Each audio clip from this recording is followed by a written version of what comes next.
أما بعد فقال الله سبحانه وتعالى في كلامه المجيد بعد أعوذ بالله من الشيطان الرجيم وقالوا الحمد لله الذي هدانا لهذا وما كنا لنهتدي لولا أن هدانا الله وعن رسول الله صلى الله عليه وسلم قال الحمد لله الذي বিনি'মাতিহি তাতিম্মুস সালিহাত।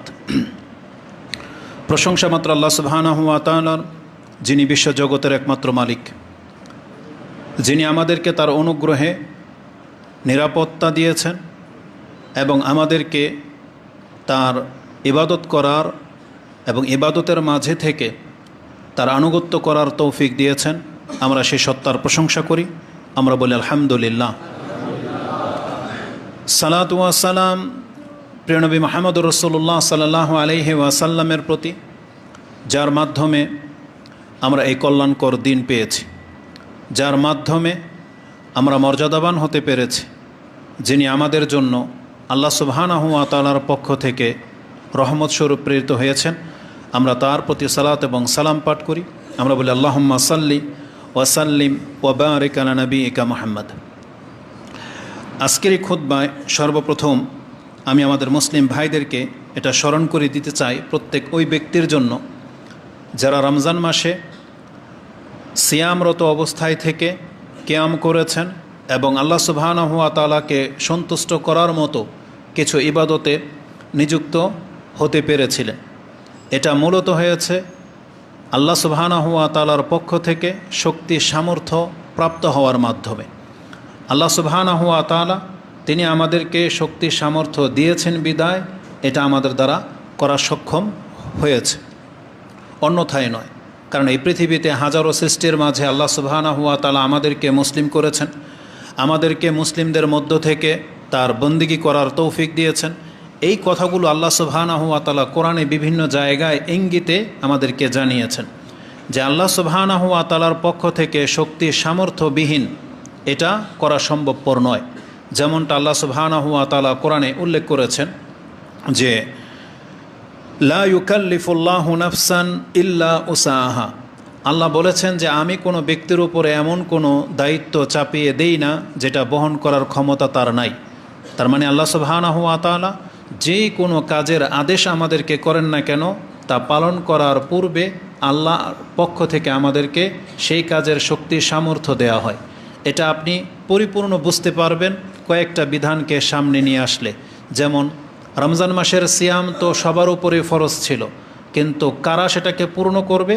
আল্লাহ বলেছেন যারা মুকিম এবং সুস্থ, কিন্তু যারা মুসাফির এবং অসুস্থ তাদের জন্য এই ফরজ বর্তাবে না, বরং তারা অন্য কোনো দিন সিয়াম রাখবে যখন তারা সুস্থ হয়ে যাবে, যখন তারা মুকিম অবস্থায় থাকবে।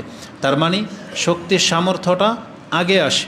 আমরা যারা সুস্থ ছিলাম, মুকিম অবস্থায় ছিলাম, আমরাই কিন্তু সিয়াম রেখেছি, কিন্তু যারা অসুস্থ ছিলেন তাদের উপরে সিয়াম ফরজ ছিল না। জাকাতের বিধান আপনি লক্ষ্য করলে দেখতে পাবেন জাকাত তো সবার উপরে ফরজ না, বরং যার কাছে নিসাব পরিমাণ টাকা হয়ে যায় তার উপরে জাকাতকে ফরজ করা হয়েছে। তার মানে আগে আপনার কাছে সম্পদ হবে, সম্পদের মালিক হবেন, তখন আপনার উপরে জাকাত ফরজ। হজের ক্ষেত্রেও তাই। হজ আপন জায়গায় সেই মাস প্রত্যেক বছর একবার করে আসে। যেখানে হজ করতে যাবেন সেই জায়গাটা তো আজও আছে, মক্কা মদিনা সে আরাফা আজও আছে, কিন্তু আমাদের উপরে ফরজ না। কাদের উপরে ফরজ? সেই জায়গাতে যারা যাওয়ার সামর্থ্য রাখে, ক্ষমতা রাখে, তাদের উপরে হজ ফরজ করা হয়েছে। তো তারাই হজ করে যারা সাধারণত সেখানে যেতে পারে। তো আল্লাহ সুবহানাহু ওয়া তাআলার পক্ষ থেকে এইভাবে শক্তি সামর্থ্য আগে দেওয়া হয়, তারপরে ইবাদতের কথা তাকে বলা হয়। তো আমরা যারা রমজান মাসের সিয়াম রেখেছি, কিয়াম করেছি, মূলত এটা আল্লাহ সুবহানাহু ওয়া তাআলার পক্ষ থেকে শক্তি সামর্থ্য পাওয়ার কারণেই এটা আমরা করতে পেরেছি। এজন্য আল্লাহ সুবহানাহু ওয়া তাআলার অনুগ্রহ যা আমরা প্রাপ্ত হয়েছি এর বিনিময়ে আমরা আল্লাহ সুবহানাহু ওয়া তাআলার প্রশংসা এটা আমাদের উপরে বর্তায় যে আল্লাহ সুবহানাহু ওয়া তাআলা আমাদেরকে অনুগ্রহ করেছেন। এজন্য আমাদের উপর এটা দায়িত্ব যে আমরা আল্লাহ সুবহানাহু ওয়া তাআলার শুকরিয়া আদায় করব প্রশংসার মধ্য দিয়ে। আর এটা শুধু বানানো নয়, বরং একটা চমৎকার হাদিসের মধ্যে আল্লাহ সুবহানাহু ওয়া তাআলা নিজেই আমাদেরকে শিক্ষা দিচ্ছেন যে তোমরা যারা ভালো কাজে নিয়োজিত আছো তোমাদের উচিত আল্লাহ সুবহানাহু ওয়া তাআলার প্রশংসা করা। যে হাদিসটা আপনি ইমাম মুসলিম তার কিতাবুল বিররি ওয়াসিলা 46 নম্বর অধ্যায়ের 15 নম্বর পর্বে পেয়ে যাবেন। হাদিস হচ্ছে 6466 6466। তাতে আল্লাহ সুবহানাহু ওয়া তাআলা তিনি বলেন, ইয়া ইবাদি ইন্নামা হিয়া আমালুকুম, এই যে তোমাদের যে ইবাদতগুলো আছে এই ইবাদতগুলো কি উহসিহা লাকুম, এগুলো আমি তোমাদের জন্য সংরক্ষণ করে রাখতেছি। তার মানে তোমরা যে কোনো ভালো কাজে নিয়োজিত থাকো না কেন আমি আল্লাহ সেগুলোকে সূক্ষ্মভাবে গণনা করে রাখতেছি বা হেফাজত করে রাখতেছি। কেন?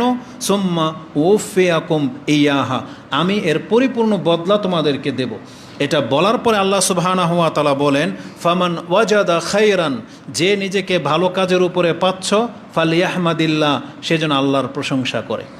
তার মানে আল্লাহ আমাদেরকে শিক্ষা দিচ্ছেন তোমরা যারা ভালো কাজে নিয়োজিত আছো তোমরা আল্লাহর প্রশংসা করো। এজন্য আমরা যারা রমজান মাসের সিয়াম রেখেছি, আমরা যারা কিয়াম করেছি, যারা আমরা কোরআন পাঠ করেছি, যারা আমরা দান সাদকা করেছি, আমাদের প্রত্যেকের উপর এটা লাজিম দায়িত্ব আমরা আল্লাহর প্রশংসা করি। আমরা বলি আলহামদুলিল্লাহ।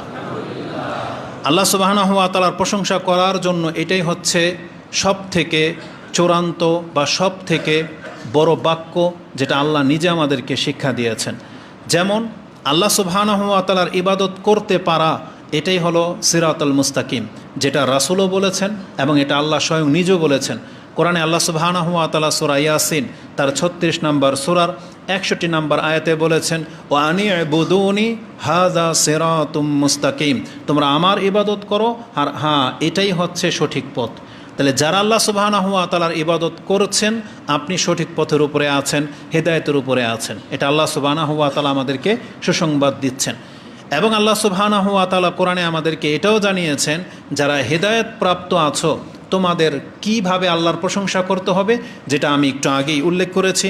কোরআনে আল্লাহ সুবহানাহু ওয়া তাআলা সূরা আরাফ 7 নম্বর সূরার 43 নম্বর আয়াতে আল্লাহ ইঙ্গিত করে দিয়েছেন যে হেদায়েত প্রাপ্তরা তারা এইভাবে আল্লাহ সুবহানাহু ওয়া তাআলার শুকরিয়া আদায় করবে, প্রশংসার বাক্যটা এভাবে বলবে, তারা বলবে ও কালু আলহামদুলিল্লাহিল্লাযী হাদানা লিহাযা ওমা কুন্না লিনাহতাদিয়া লাউলা আন হাদানাল্লাহ, আমরা প্রশংসা করি সেই আল্লাহর যিনি আমাদেরকে হেদায়েত দান করেছেন।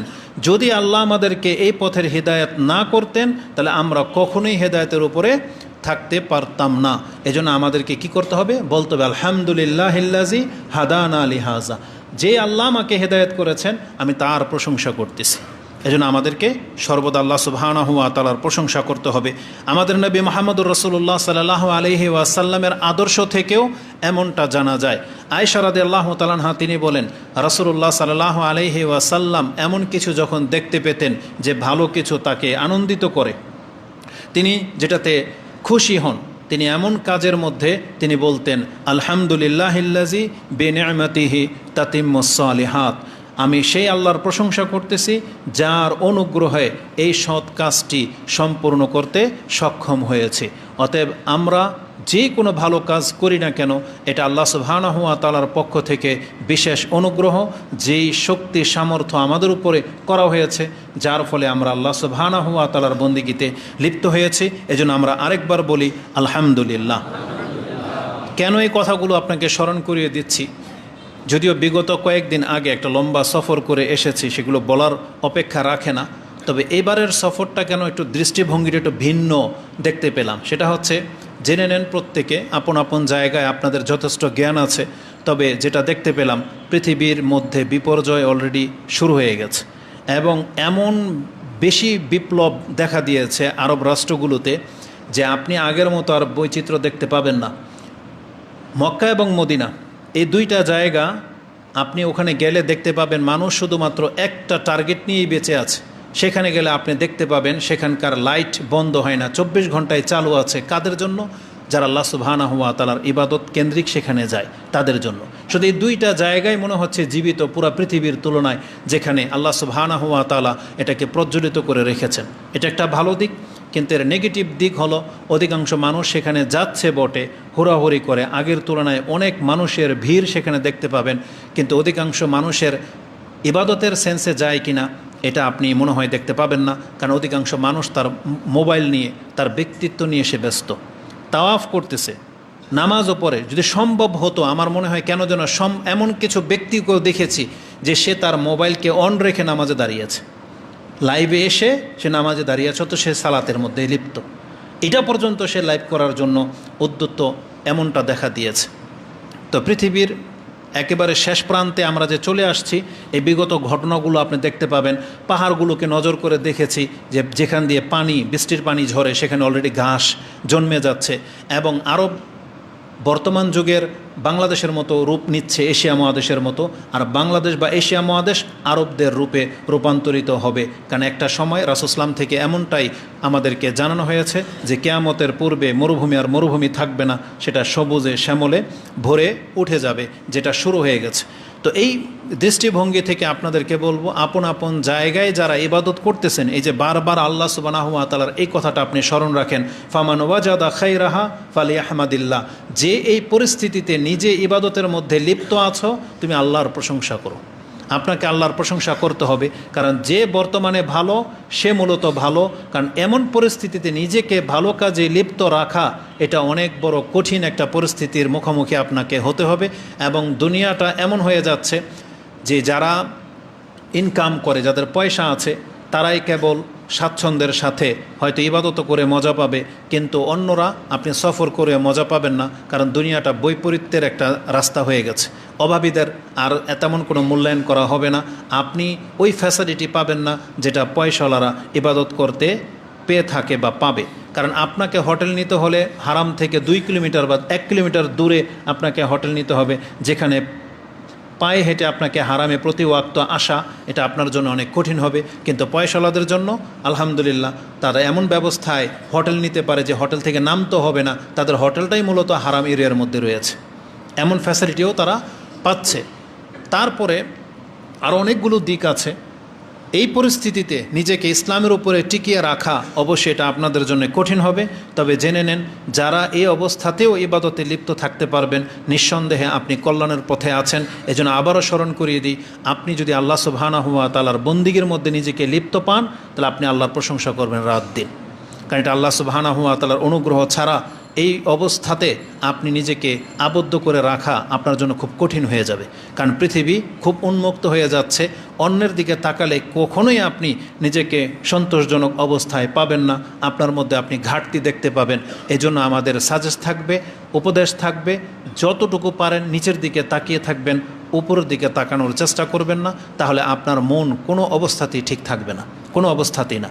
অতএব আল্লাহ সুবহানাহু ওয়া তাআলা যারা আমাদেরকে এই অবস্থায় রেখেও আল্লাহর ইবাদত করার তৌফিক দিয়েছেন, আমরা আল্লাহর প্রশংসা করি, আলহামদুলিল্লাহ। দ্বিতীয়ত আমাদের করণীয় হলো, আমরা যা কিছু করেছি রমজান মাসে, সেই ইবাদতগুলো কি কবুল যোগ্য কিনা, কবুল হলো কিনা, এই বিষয়ে আমাদের অন্তরে ভয় থাকতে হবে, আমাদের ভীতি আনতে হবে অন্তরে। কারণ কি, ইবাদত করতে হবে এটা যেমন গুরুত্বপূর্ণ, তেমনি ইবাদত করেছেন সেটা কবুল হলো কি হলো না, এটাও গুরুত্ব দেওয়া ওই একই রকমের গুরুত্ব রাখে। কারণ যেই ব্যক্তি ইবাদত করে না সে যেমন ক্ষতিগ্রস্ত, অপরদিকে আর ব্যক্তি যে ইবাদত করে কিন্তু কবুল হচ্ছে না, সেও কিন্তু তার সমমানের ক্ষতিগ্রস্ত। বরং কোনো কোনো বর্ণনাতে দেখা যাবে ইবাদত যারা করে না তার চাইতেও বেশি ক্ষতিগ্রস্ত, যে ইবাদত করেও ফল পায় না, ইবাদত করেও ফল পায় না। আর রমজান মাসে সে হাদিস আপনি শুনেছেন যে রাসূলুল্লাহ সাল্লাল্লাহু আলাইহি ওয়াসাল্লাম বলেছেন, রুব্বা সাইমিন লাইসা লাহু মিন সিয়ামিহি ইল্লাল জু ওয়া রুব্বা কাইমিন লাইসা লাহু মিন কিয়ামিহি ইল্লাস সাহর। কতক সিয়ামকারী ব্যক্তি আছে যে সারাদিন সিয়াম তো রেখেছে কিন্তু নেকি লেখা হয় নাই, শুধু খিদা আর পিপাসার কষ্ট লেখা হয়েছে। এই ব্যক্তি অন্যের তুলনায় কেন ক্ষতিগ্রস্ত? যেই ব্যক্তি সিয়াম রাখে নাই সে খিদার কষ্ট পায় নাই, পিপাসার কষ্ট পায় নাই, আর নেকিও নাই, কষ্টও নাই। কিন্তু এই ব্যক্তি যে কষ্ট পেল কিন্তু নেকি পেল না, তাহলে হিসাবে কিন্তু এই ব্যক্তি বেশি ক্ষতিগ্রস্ত। তা আমরা যেন এমনটা না হয়ে যাই, কারণ কিয়ামতের মাঠে প্রত্যেকটা ইবাদত কিন্তু অনেক মূল্যবান, অনেক দামি একটা জিনিস হবে, যেটা হবে আপনার আমার জন্য নাজাত। বরং কোনো ব্যক্তির যদি একটা ইবাদত কবুল হয়ে যায়, এই একটা কবুলযোগ্য ইবাদত দিয়ে আপনার আমার জন্য নাজাতের জন্য যথেষ্ট হয়ে যাবে।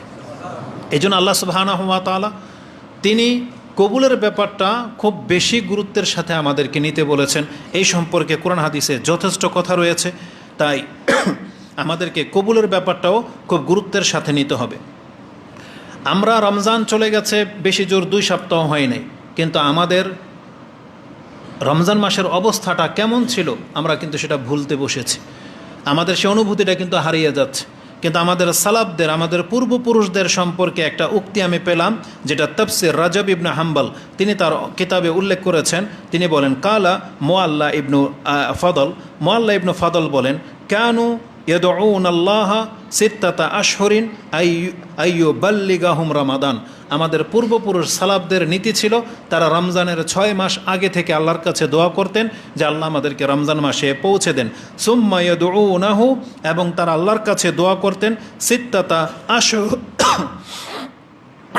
সিত্তাতা আশহুরিন, পরবর্তী 6 মাস, আইয়াতাকাব্বালাহু মিনহুম, যাতে করে আল্লাহ তার কাছ থেকে এই ইবাদতগুলো যেন কবুল করে নেন। তার মানে আমাদের পূর্বপুরুষদের নীতি ছিল রমজান মাসে তারা যত ইবাদত করেছেন তারা একটা লং টাইম, দীর্ঘ সময় শুধু আল্লাহর কাছে এই দোয়াই করতে থাকতেন যে আল্লাহ আমরা যা করেছি আমাদের ইবাদতগুলোকে আপনি কবুল করেন। কিন্তু আমরা কয়জন বলতে পারবেন যে 1 সপ্তাহ আগেই যে ইবাদতগুলো করেছি এই 1 সপ্তাহের মধ্যে আমরা কি আল্লাহর কাছে বলেছি কিনা যে আল্লাহ রমজান মাসের ইবাদতগুলো আমার কবুল করেন? আমরা হয়তো বলি নাই। এটা আমাদের অনেক বড় একটা গাফিলতি। অথচ এই ইবাদতগুলো কবুল হওয়ার ব্যাপারে কত কঠোরভাবে আল্লাহ আমাদেরকে উৎসাহিত করেছেন। একটা আয়াত নিয়ে নেন, সূরা মুমিনুন 23 নম্বর সূরার 61 নম্বর আয়াতে আল্লাহ সুবহানাহু ওয়া তাআলা বলেন, এটা হচ্ছে মুমিনদের গুণ। মুমিন ইবাদত করেও যে ভীতি থাকে, আল্লাহ বলেছে এটা মুমিনদের একটা গুণ কি, তারা ইবাদত করার পরেও ভয়ে থাকে। ওয়াল্লাযীনা ইউনফিকুনা ওয়াল্লাযীনা ইউতুনা মা আতাউ ওয়া কুলুবুহুম ওয়াজিলাতুন আন্নাহুম ইলা রাব্বিহিম রাজিউন।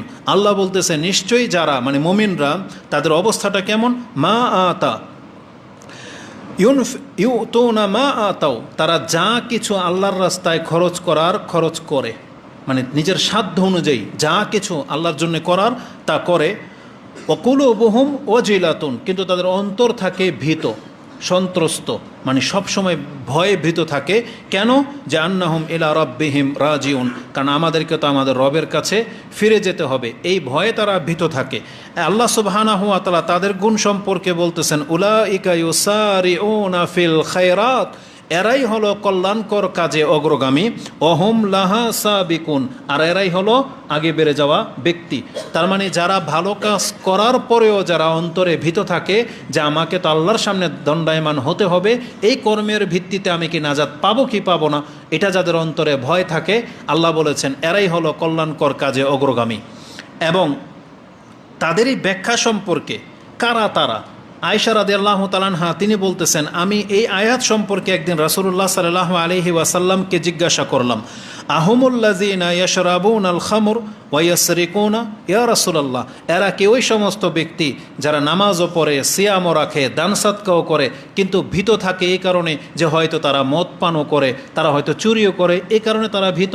বরং রাসূলুল্লাহ সাল্লাল্লাহু আলাইহি ওয়াসাল্লাম বলতেছেন, কালা লা ইয়া বিনতা সিদ্দিক, হে সিদ্দিকের মেয়ে, না, তোমার এই ধারণাটা ঠিক নয়। বরং তারা সালাত পড়ে, সিয়াম রাখে, শুধু নেকির কাজই করে, তারা পাপ তো করেই না। কেন তাদের ভয়ে ভীত থাকে? তারা রাসূল সাল্লাল্লাহু আলাইহি ওয়াসাল্লাম বলতেছেন, ওয়ালাকিন্নাহুম আল্লাযীনা ইয়াসুমুনা ওয়া ইউসাল্লুনা ওয়া ইয়াতাসাদ্দাকুনা ওয়া হুম ইয়াখাফুনা আল্লা তুকবালা মিনহুম, বরং তারা মদ পান, জুয়া এগুলো তো দূরের কথা, তারা ভয়ে ভীত থাকে যে তারা যে সালাত আদায় করলো, তারা যে দান সাদকা করলো, এগুলোকে আল্লাহ কবুল করবে কি করবে না। এটার একটা এক্সাম্পল হচ্ছে, যদিও আমাদের মেন্টালিটির মধ্যে এমন কিছু আমরা চিন্তা ভাবনা করি না, অনেক দামি ব্যক্তিকে যখন আপনি কোনো গিফট উপহার দিবেন, বিশেষ করে এটা এমন হয় না, কোন ক্ষেত্রে হয় আমি বলি, মেয়ের ক্ষেত্রে হয়। মেয়ের শ্বশুর বাড়িতে আপনি জামাই বাড়িতে কোনো খাদ্য দেবেন, কোনো পিঠা পাঠাবেন বা কোনো গিফট দিবেন, আপনার একটা ভয় থাকে, মেয়ের পক্ষ থেকে ভয় থাকে যে জামাইয়ের বাড়ির লোকের এটা পছন্দ করবে কি করবে না। যদি পছন্দ না হয় তাহলে সারা জীবন আমার মেয়েকে খোঁটা দেবে, আর তুচ্ছ তাচ্ছিল্য করবে, যেগুলো কোনো গিফট হইলো, এটা কোনো দেওয়া দিল কোনো কিছু। এটা সবাই বোঝেন যে ওই সিচুয়েশনটা কত কঠিন। এমনকি রমজান মাসে আমরা আমাদের সমাজ এগুলো দেখেছি যে মেয়ের বাড়ির পক্ষ থেকে জামাই বাড়িতে ইফতার পাঠিয়েছে, এই ইফতার নিয়ে কত রকমের কথা তাকে শুনতে হয়েছে, যে বেগুনি দিয়েছে তাও তেলে ঠিকমতো ভাজে নাই, কত রকমের কথা। তার মানে গিফট দেওয়ার পরেও তারা ভয়ে থাকে। এবার বিষয়টা আল্লাহ সুবহানাহু ওয়া তাআলার ক্ষেত্রে আপনি চিন্তা করেন। আল্লাহ হচ্ছেন মালিক। আল্লাহ সুবহানাহু ওয়া তাআলার কাছে যদি কোনো কিছু পছন্দ না হয়, আল্লাহ সুবহানাহু ওয়া তাআলা সেটা কোনোদিন আপনার কাছ থেকে গ্রহণ করবে না। তাহলে একটা মুমিনের অবস্থাটা কি, যে তারা দান সদকা করলো, রমজান মাসের সিয়াম রাখলো, কিয়ামও করলো, কিন্তু আপনার এই চিন্তাটাই নাই যে আল্লাহ সুবহানাহু ওয়া তাআলা এটা কি কবুল করলো কি করলো না। কিন্তু আমাদের অধিকাংশ মানুষ কিন্তু আমরা এই সেন্সে ইবাদত করি না, আমরা করি গতানুগতিক। যে আমার উপরে নামাজ ফরজ, আজান হয়ে গেছে, খট কয় রাকাত নামাজ পড়ে দিলেন, আপনি বললেন আপনার দায়িত্ব শেষ। আমাদের সমাজের তারাবি কেমনভাবে হয়েছে এটা সবারই এটা অজানা নয়। আপনি জানেন যে তারা 20 রাকাত সালাত আদায় করেছে, মাত্র 20 মিনিটের সময় লাগে নাই। কিয়ামতের মাঠে এই সালাত আল্লাহ না করুক আপনার চেহারার মধ্যে ছুঁড়ে না মারে আল্লাহ। কারণ আল্লাহ সুবহানাহু ওয়া তাআলা উত্তম, ইন্নাল্লাহা তাইয়্যিব লা ইয়াকবালু ইল্লা তাইয়্যিব। আল্লাহ পবিত্র, উত্তম ছাড়া অন্য কিছু গ্রহণ করেন না, এটা আল্লাহ সুবহানাহু ওয়া তাআলার নীতি। কিন্তু কয়জন ব্যক্তি আছে যারা আল্লাহ সুবহানাহু ওয়া তাআলার এই চিন্তাটাকে সামনে রেখে আমরা ইবাদত করি। এখানে আল্লাহ সুবহানাহু ওয়া তাআলার এই আয়াতের তাফসিরে রাসূল সাল্লাল্লাহু আলাইহি ওয়াসাল্লাম বলতেছেন, তারা তো ওই সমস্ত ব্যক্তি যারা সালাত আদায় করে, সিয়াম রেখেছে, দান সাদকা করেছে, কিন্তু তাদের অন্তরে একটা ভয় আছে, এই যে আমি ইবাদতগুলো করলাম, আল্লাহকে এটা আমার কাছ থেকে কবুল করবে কি করবে না। তারা এই চিন্তায় থাকে। যারা চিন্তায় থাকে তাদের গুণ সম্পর্কে আল্লাহ সুবহানাহু ওয়া তাআলা বলেছেন, উলাইকা ইউসারিউনা ফিল খায়রাত। এরাই তো সেই সমস্ত ব্যক্তি, তারা আরও কল্যাণকর কাজ খোঁজে, যে একটা ইবাদত কবুল না হলে আরেকটা ইবাদত দিয়ে যেন আমি নাজাত পেতে পারি। এই জন্য তারা একের পর এক ইবাদতে লিপ্ত থাকে এবং একের পর এক অন্য আরেকটা ইবাদত করার জন্য তারা অগ্রগামী হয়, এবং এরাই কিন্তু ইবাদতে অগ্রগামী। এটা ইঙ্গিত করে দেওয়া হয়েছে, যেটা আপনি তিরমিজিতে হাদিস 3175, ইবনে মাজাতে হাদিসটা আপনি 4198 পেয়ে যাবেন। এটা হলো মুমিনদের গুণ।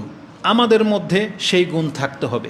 বরং কিভাবে আপনি এটাকে বুঝবেন, একজন মুফাসসির ইবনে কাসির রাহমাহুল্লাহ তিনি তার কিতাবের মধ্যে উল্লেখ করেছেন যে কি করে একজন মুমিন বান্দা তার ইবাদত করে ভয়ে থাকবে না, যেখানে আল্লাহর খলিল ইব্রাহিম আলাইহিস সালাম তিনি পর্যন্ত ভয়ে থাকতেন।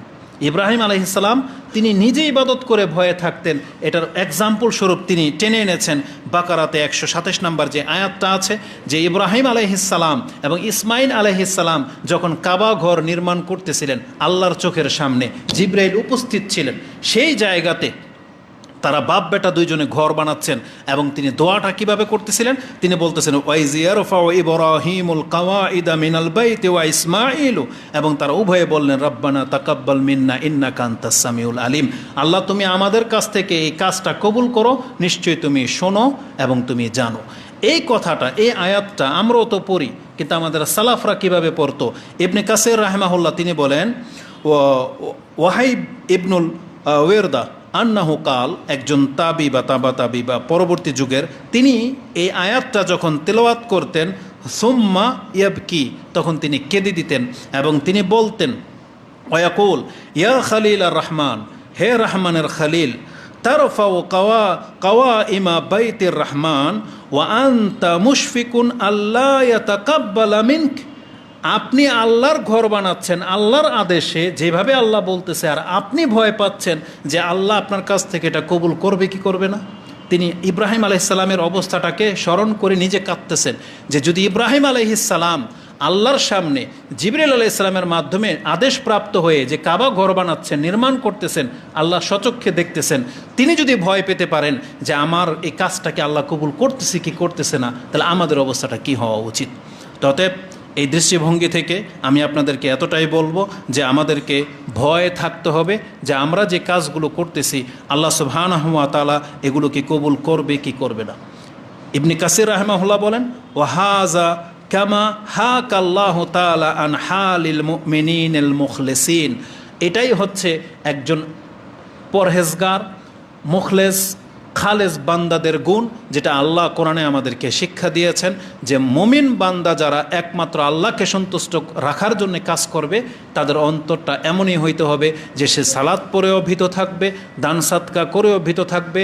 বরং আমাদের তো তা উল্টা, বরং আমরা দান সাদকা করার ক্ষেত্রে কোনো না কোনোভাবে প্রকাশ করা পছন্দ করি যে আমি কি করলাম।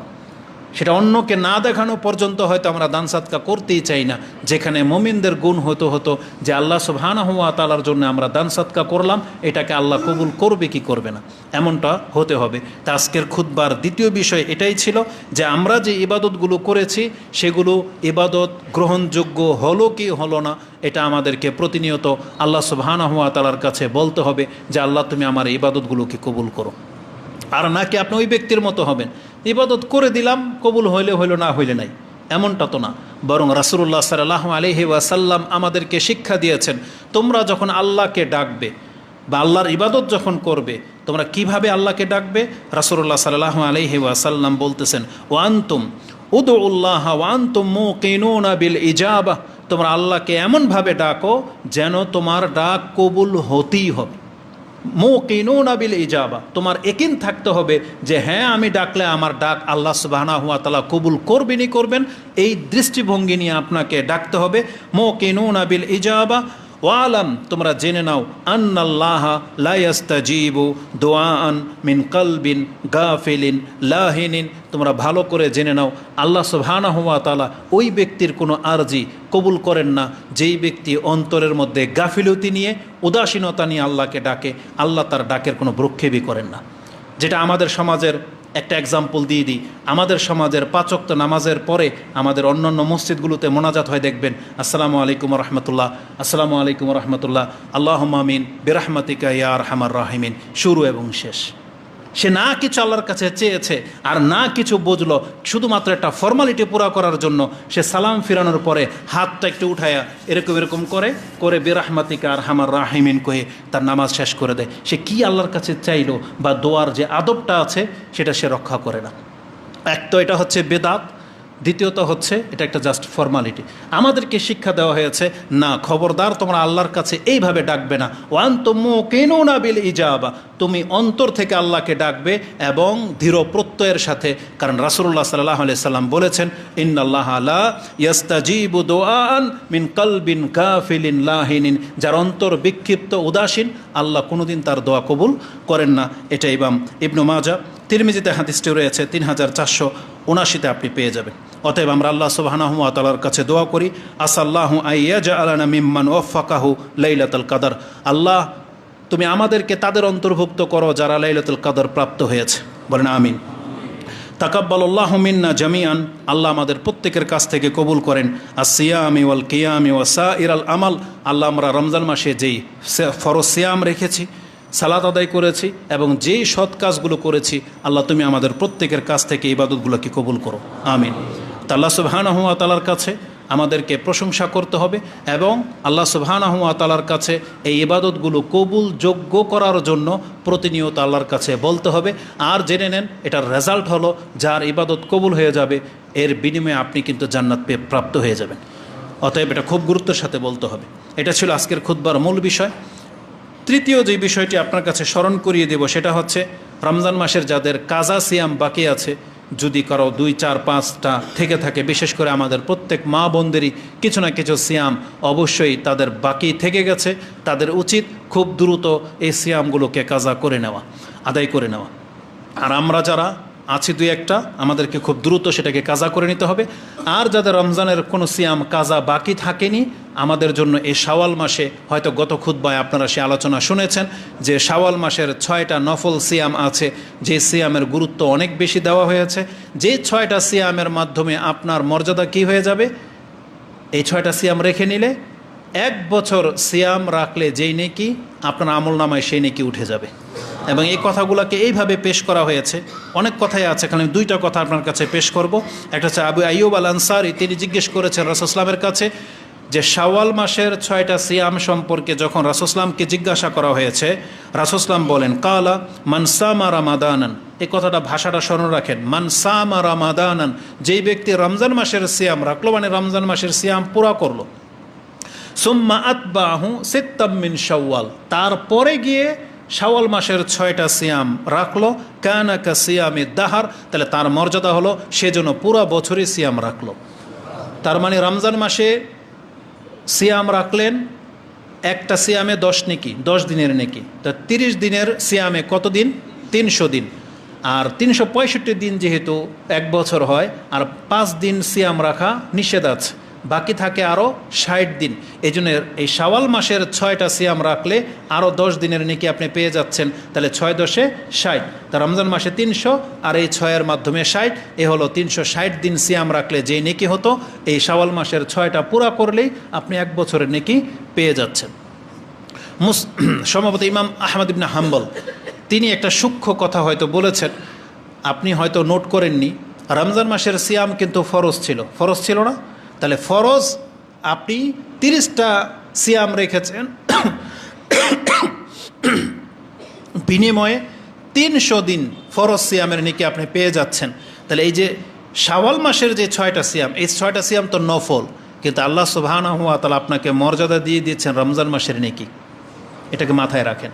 অতএব আল্লাহ সুবহানাহু ওয়া তাআলা এই 6টা সিয়ামের মাধ্যমে আমাদের মর্যাদা বৃদ্ধি করতে চেয়েছেন। আমরা নিজেদের ভাষায় না বলে আমাদের সালাফদের দৃষ্টিভঙ্গি আপনার কাছে তুলে ধরি। ওই হাদিসটা ছিল ইমাম মুসলিমের। ইমাম মুসলিম রাহিমাহুল্লাহ তিনি তার সিয়ামের অধ্যায়ে এটা উল্লেখ করেছেন, যেটা আপনি এই শাওয়াল মাসের 6টা সিয়ামের মর্যাদা পেয়ে যাবেন। হাসান আল বসরি রাহিমাহুল্লাহ তার কাছে যখন এই শাওয়াল মাসের 6টা সিয়ামের কথা উল্লেখ করা হয়েছে, হাসান আল বসরি রাহিমাহুল্লাহর দৃষ্টিভঙ্গি দেখেন, তিনি কি বলেন, কানা ইজা যুকিরা ইনদাহু, তার কাছে যখন স্মরণ করা হলো সিয়ামু সিত্তাতি আইয়ামি মিন শাওয়াল, শাওয়ালের 6টা সিয়ামের মর্যাদা সম্পর্কে, ফায়াকুল, হাসান আল বসরি রাহিমাহুল্লাহ তিনি বলেন, ওয়াল্লাহি, আল্লাহর কসম করে বলতেছি, লাকাদ রাদিয়াল্লাহু সিয়ামি হাযা আশ-শাহর আনিস সানাতি কুল্লিহা। আল্লাহ সুবহানাহু ওয়া তাআলাকে আমরা যেভাবে দেখতে পাচ্ছি যে একজন ব্যক্তি সারা বছর সিয়াম রাখবে, তার থেকে বরং বেশি আল্লাহ পছন্দ করেছেন যে কোনো ব্যক্তি সারা বছর সিয়াম না রেখে শুধু শাওয়াল মাসের 6টা সিয়াম রেখে নিক, এটা আল্লাহর কাছে বেশি পছন্দনীয়। বুঝলেন? এই জন্য আল্লাহ এই নেকি দিয়ে দিয়েছেন যে একজন ব্যক্তি সারা বছর ভরে সিয়াম রাখা যেমনটা মর্যাদাবান, আল্লাহর কাছে ওই সারা বছর সিয়াম না রেখে রমজানের পরে এই 6টা সিয়াম রেখে নিলে এটা আল্লাহর কাছে বেশি পছন্দনীয়। এটাতে তাদের দৃষ্টিভঙ্গি, যেটা আপনি ইমাম তিরমিজি রাহিমাহুল্লাহর একটা হাদিসে পেয়ে যাবেন। হাদিস হচ্ছে 759। তাহলে এটার মধ্যে দৃষ্টিভঙ্গি রয়েছে যে আমাদেরকে শুধু খালি সূক্ষ্মভাবে বিচার করা শিখতে হবে যে কোন কাজটা আমাদের জন্য কল্যাণকর। একটা মাসলা দাঁড়ায় যে কাজা সিয়াম আগে করবেন নাকি শাওয়াল মাসের 6টা সিয়াম আগে, এটা নিয়ে বড়ই ইখতিলাফ আছে। তবে সবচেয়ে বেশি প্রাধান্যযোগ্য কথা হলো যে অধিকাংশ ওলামারা বা বিজ্ঞ আলেমরা এটাই বলেছেন, আপনাকে প্রথম রমজান মাসের সিয়াম পুরা করতে হবে, তারপরে আপনি শাওয়াল মাসের সিয়াম 6টা রাখবেন। যদি এটা আমাদের জন্য সহজ, কিন্তু আমাদের মা বোনদের জন্য একটু কঠিন হয়ে যাবে। কঠিন হলেও আমরা এটাই বলবো যে বড়রা যে ফতোয়া দেয় আমরা তার খিলাফ নই, আমাদেরকে কষ্ট হলেও এটা মেনে নেওয়াটা উচিত। যারা পারবেন তারা এই নিয়মে রাখবেন, প্রথমে রমজানের কাজাগুলোকে পুরা করেন, সম্ভবপর হলে আপনি তারপরে শাওয়াল মাসের এই 6টা সিয়াম রাখবেন। এবং বিন বাজ, সম্ভবত শেখ উসাইমিন, তাদের ফতোয়া হলো যে এই 6টা সিয়াম রাখতে রাখতে যদি শাওয়াল মাস পারও হয়ে যায় তাতেও কোনো কিছু যায় আসে না, পরবর্তী মাসে হলেও আপনি কভার করে নেবেন, এই নেকি আপনি পেয়ে যাবেন। এটা হচ্ছে তাদের দৃষ্টিভঙ্গি। কেন? কারণ রাসূল বলেছেন, মান সামা রমাদান সুম্মা, যে ব্যক্তি রমজানের সিয়াম রাখলো তারপরে শাওয়ালের 6টা সিয়াম রাখলো, তাহলে রমজানটা আগে আপনাকে পুরা করতে হবে। আর এটা আপনার ফরজ দায়িত্ব, যেহেতু এই জন্য নফলের চেয়ে ফরজকে বেশি প্রাধান্য দেওয়া উচিত। এই জন্য তারা এই নিয়মটা আমাদের উপরে জারি করেছেন। আর কোনো মাসলা মাসাইল নাই। তবে শাওয়াল মাসের সিয়াম রাখতে গেলে আমাদের সমাজে আমরা 3-4টা মূর্খামি দেখতে পাই, সেটা আমি নোট করেছি। একটা মূর্খামি হলো কেউ মনে করে এই 6টা সিয়াম লাগাতার রাখতে হবে, গ্যাপ দেওয়া যাবে না, এটা একটা মূর্খামি।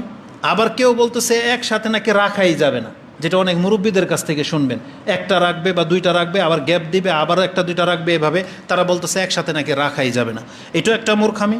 তৃতীয় মূর্খামি হলো কতক ব্যক্তিরা আছে যারা এই 6টা সিয়াম রাখার পরের দিন আবার ঈদ পালন করে।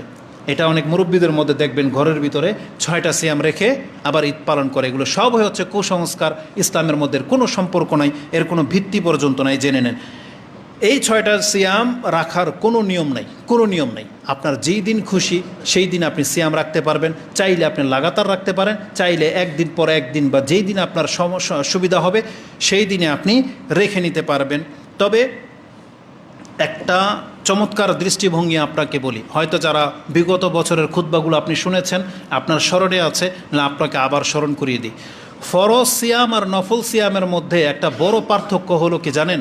নফল সিয়ামের সবচেয়ে সুযোগটা কি, সুবিধাটা কি, এটা আল্লাহর পক্ষ থেকে কত বড় অনুগ্রহ। ফরজ সিয়ামের জন্য আপনাকে আগে থেকে নিয়ত করতে হবে, মানে ফজরের আগেই আপনাকে নিয়ত করতে হবে যে আগামীকাল আমি আমার একটা ফরজ সিয়াম রাখবো, সেটা মান্নতের সিয়াম হোক, কাজা সিয়াম হোক, অথবা রমজানের সিয়াম হোক। কিন্তু নফল সিয়ামের ক্ষেত্রে এটা শর্ত নাই, মানে আগে থেকে আপনাকে নিয়ত থাকতে হবে না। বরং কেমন হবে, আজকে সকালবেলা ধরেন আপনি ঘুম থেকে জাগছেন, জেগে আপনার আজকে সিয়াম রাখার কোনো নিয়তই ছিল না, অনেক গরম, আপনি ভাবতেছেন কালকে সিয়াম রাখবো না, কিন্তু সকালবেলা উঠে দেখেন বৃষ্টি হয়েছে, আবহাওয়া ঠান্ডা, বা আজকে আপনার অফিসে যাওয়া হইল না, আর সিয়াম ভঙ্গ করার এমন কোনো কাজ আপনার দ্বারা ঘটে নাই, আর আপনি ফজর পরে ঘুমিয়েছেন, সকাল 9টা-10টা বাজে আপনি জাগলেন, আপনি দেখলেন যে সব কিছু অনুকূলে, আপনি যদি তখন নিয়ত করে নেন যে আজকে যখন কোনো ব্যস্ততাই নেই, তাহলে আজকের দিনটা আমি সাইম, আমি সিয়াম রেখে নিলাম, আপনার সিয়াম গ্রহণযোগ্য হয়ে যাবে।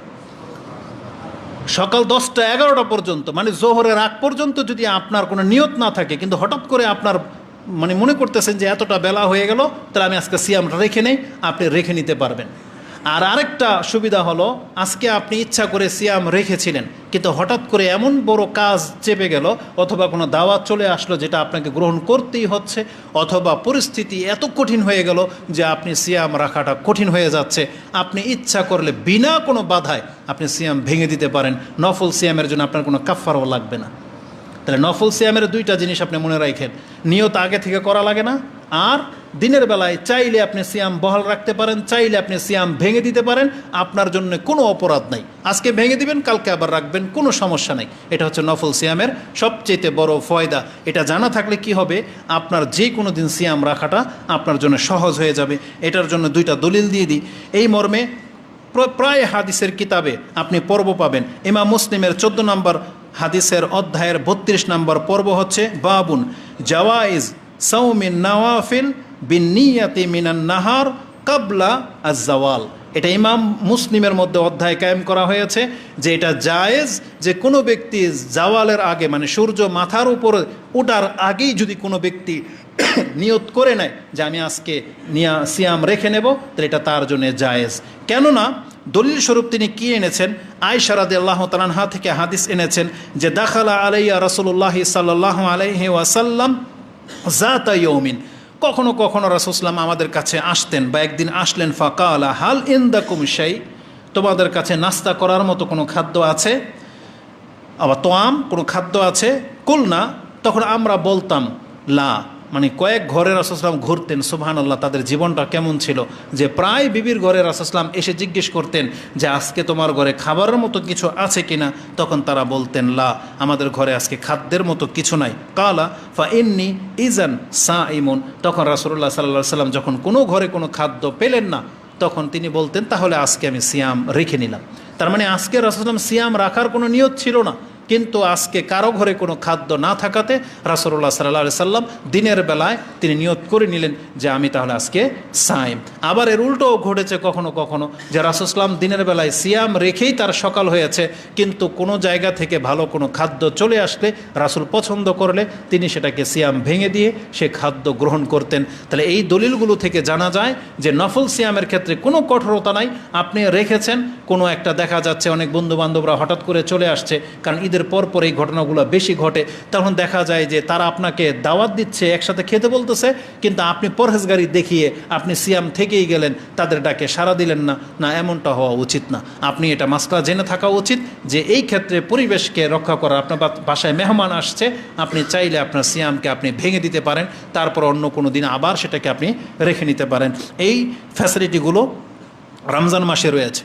আর এটা যে শুধুমাত্র রাসূলুল্লাহ সাল্লাল্লাহু আলাইহি ওয়াসাল্লাম তিনি একা করতেন তা না, এটা তার জন্য খাস ছিল না, বরং তার পরবর্তীতে সাহাবা একরামরাও ঠিক একই সুন্নার উপরে আমল করতেন। যেমন উম্মে দারদা রাদিয়াল্লাহু তাআলা আনহা তিনি বলতেন, কেন আবু দারদাও এমনটাই করতেন। তিনি যখন বাসায় আসতেন, কখনো যদি কোনো খাবার না পেতেন, তখন তিনি বলে দিতেন যে তাহলে আজকে আমি সিয়াম রেখে নিলাম। যে হাদিস আপনি বুখারীতে পেয়ে যাবেন, 1924 নম্বরে রয়েছে।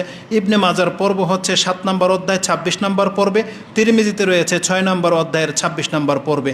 এই দুইটাই 26 নম্বর পর্বে আছে, তিরমিজিতে এবং ইবনে মাজাতে। তার মানে কথাটা স্পষ্টভাবে যেটা আমি আপনাকে বলতে চাচ্ছি, নফল সিয়ামের ক্ষেত্রে কোনো রকমের বাড়াবাড়ি নাই। যেই দিন আপনার সুবিধা হবে সেই দিন আপনি সিয়াম রেখে নিতে পারেন, যেই দিন কষ্টকর হয়ে যাবে সেই দিন চাইলে আপনি সিয়ামকে ভেঙে দিতে পারবেন। আপনার কোনো রকমের পেরেশানি নেই, কোনো রকমের কাফফারা লাগবে না, কোনো অপরাধ আপনার হবে না।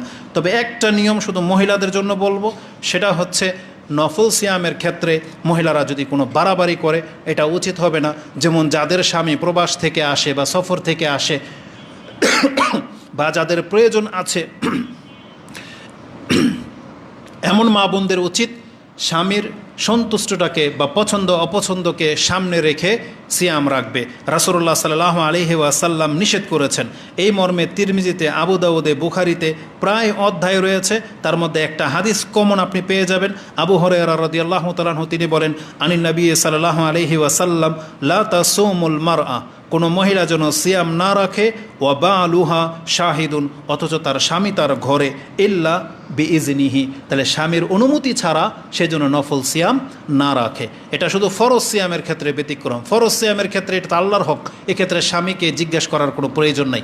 যেমন রমজান মাসে যেমন মান্যতের সিয়াম, সেই ক্ষেত্রে আপনি আপনার ফরজটা আদায় করবেন। কিন্তু নফল সিয়ামের ক্ষেত্রে, যেমন শাওয়াল মাসের এই 6টা সিয়াম কিন্তু নফল, আপনি ওই দিনই সিয়াম রাখবেন যেই দিন আপনার জন্য সহজ, আপনার স্বামী উপস্থিত আর সেটা পছন্দ করতেছে না যে আজকে আপনি সিয়াম থাকেন, তাহলে আপনার উচিত না সেই দিন সিয়াম থাকা। তাহলে নফল সিয়ামের ক্ষেত্রে অন্তত মা বোনদের একটা শুধু দিক নির্দেশনা যে তারা তাদের স্বামীর প্রয়োজন অনুযায়ী ডিসিশন নেবে, সিদ্ধান্ত নেবে। যেই দিন তার জন্য পসিবল মনে হবে সেই দিন রাখবে, কোনো রকমের বাড়াবাড়ি করবে না। নফল সিয়ামের ক্ষেত্রে এমন যে না হয় যে তার স্বামী চাচ্ছে সিয়াম না রাখুক আর তিনি সিয়াম রেখে বসে আছেন, আপনি ভেঙে দিবেন, এটি আপনার জন্য সুন্নাহ।